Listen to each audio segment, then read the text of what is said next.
नमस्कार मित्रों, आप सभी का स्वागत है मेरे इस यूट्यूब चैनल में। मैं Chandrashekhar Rai, assistant professor, Kashi Sahu college Saraikela, department of history, Kolhan university. मित्रों, जैसा कि आपको पता है कि अब आप मेंस की परीक्षा की तैयारी में लग गए होंगे। इस बार यदि आपका हो रहा है तो भी ये क्लास मेरे लिए आपके लिए उपयोगी है, और आगे भी आप मेंस की परीक्षा देंगे उसके लिए भी उपयोगी होगा। इसीलिए अभी तक यदि आप मेरे चैनल को सब्सक्राइब नहीं किए हैं, तुरंत सब्सक्राइब कर दें, लाइक कर दें, बेल आइकन को दबा दें, ताकि जब भी हम कोई वीडियो आपके लिए मैं बनाऊं जो आपके इम्पोर्टेंट है आपके करियर के लिए, तो आप तक पहुंच सके। देखिए, आज के इस मेंस की कड़ी में हम सबसे पहले आज एक प्रश्न जो है सो पेपर 1 जीएस पेपर 1 जो है आपका हिस्ट्री से, उसमें आज मैं रखने वाला हूं जो आपके लिए इम्पोर्टेंट हो सकते हैं। उसको आप तैयार कर लीजिएगा। जैसे क्वेश्चन है कि अशोक का जो धम्म है वर्तमान के लिए क्या प्रासंगिकता है, यानी अशोक का धम्म वर्तमान के लिए प्रासंगिकता क्या है, यानी प्रासंगिक है। अशोक का धम्म, अशोक ने प्राचीन समय में धम्म चलाया, लेकिन वर्तमान के लिए उसकी क्या प्रासंगिकता है, यही मेरा है। इस पर उसको देखिए, मेंस में जब तक आप क्वेश्चन को समझिएगा नहीं तब तक आप नहीं लिख पाइएगा। मित्रों, आप जानते हैं कि प्राचीन भारत के इतिहास में मौर्यन वंश में, मौर्य काल में बहुत महान शासक हुए सम्राट अशोक, ठीक है, जिन्होंने अशोक का धम्म चलाया। अब धम्म में क्या था? सहिष्णुता, लोक जन कल्याणकारी कार्य, ठीक है, दया, धर्म, सब कुछ रिलेटेड था कि एक परोपकारी शासक के लिए क्या क्या चीज होना चाहिए, उसको क्या करना चाहिए। एक अच्छे समाज की परिकल्पना उन्होंने की, जन कल्याण के लिए पशु वध, पेड़ पौधे को लगाना, है न, किसी को सताना नहीं, दया, धर्म, उनकी ये धर्म में जो है सो शामिल थे। लेकिन ये वर्तमान में इसकी क्या प्रासंगिकता है, ये आज हम आपको बताने का प्रयास करेंगे।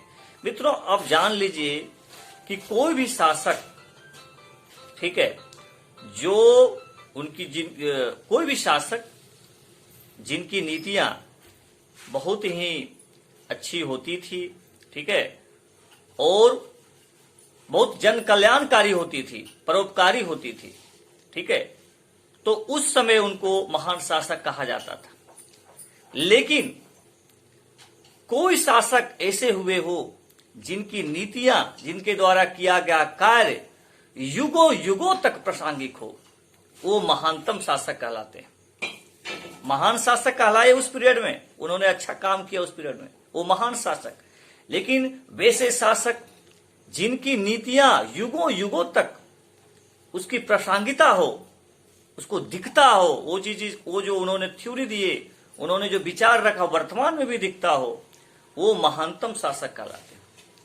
मित्रों, सम्राट अशोक को हम महानतम शासक, महान शासक नहीं कहेंगे, महानतम शासक कहेंगे, क्योंकि उन्होंने जो पशु पक्षी, पर्यावरण, ठीक है, उसके लिए जो उस समय उन्होंने जो पॉलिसी बनाने का प्रयास किया, जो उन्होंने अपना विचार दिए, अपने राज्य में उसको लागू करने का प्रयास किया, वर्तमान समय में भी दिखता है।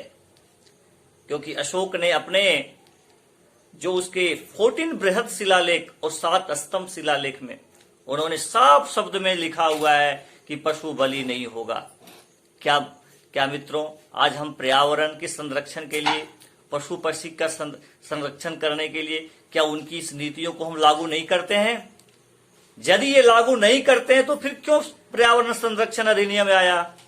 क्यों हम पशुओं की बलि को रोक रहे हैं? जंगल में देखिएगा, यदि कोई जंगली जानवर को मार देता है तो उस पर कार्रवाई हो जाता है।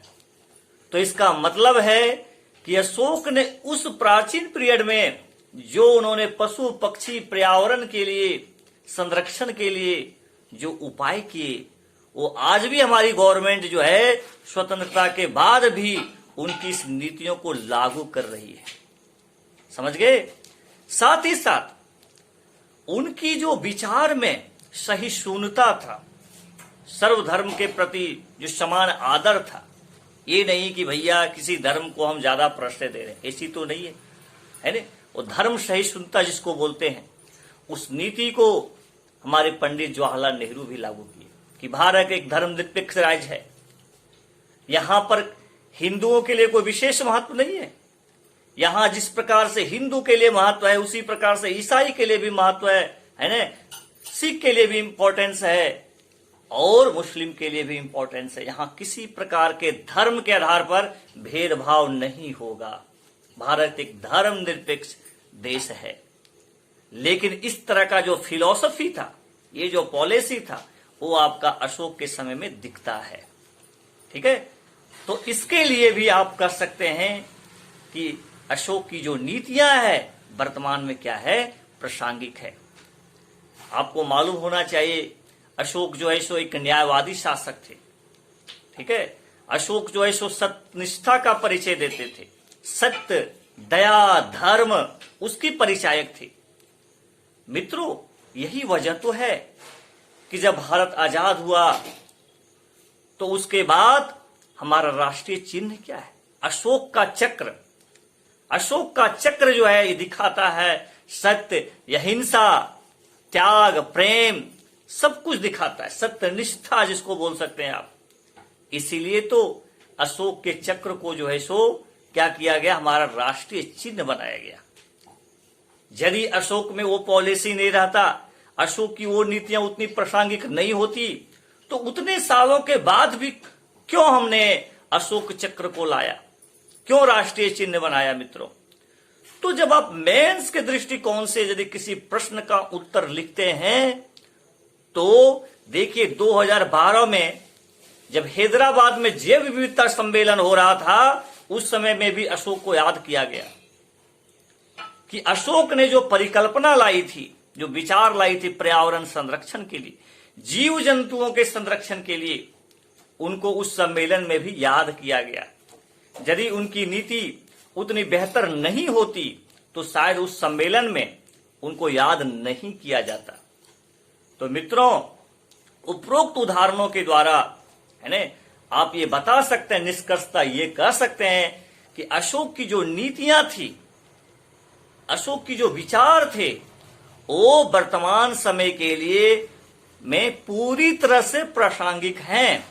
और जिस प्रकार से विश्व में जो समस्या है, जलवायु परिवर्तन हो रहे हैं, ग्लोबल वार्मिंग है, ठीक है, प्रदूषण बढ़ रहे हैं, उस समस्या से निपटने के लिए अशोक के द्वारा दी गई जो नीतियां है, जो विचार है, उसको यदि सही ढंग से विश्व के देशों ने, विश्व के लोगों ने यदि इसका इंप्लीमेंट सही ढंग से करे तो बहुत सारा समस्या पर जो है सो हम काबू पा सकते हैं।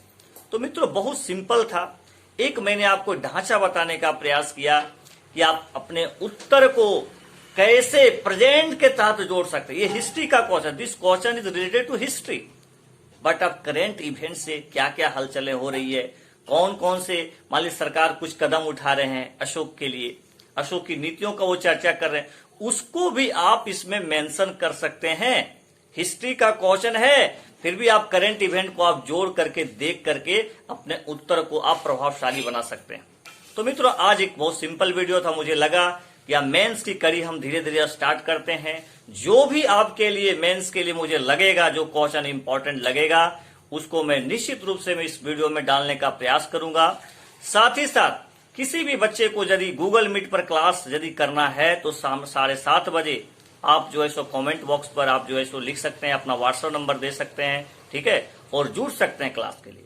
उसमें आपको मैं व्हाट्सएप ग्रुप से जोड़ करके आपको नोट्स भी हम प्रोवाइड करवाएंगे प्रिंटेड, ठीक है। तो आप जुड़िए और इस चैनल को ज्यादा से ज्यादा लोगों तक शेयर कीजिए, लोगों तक बताइए और चैनल को सब्सक्राइब कीजिए। बहुत बहुत धन्यवाद।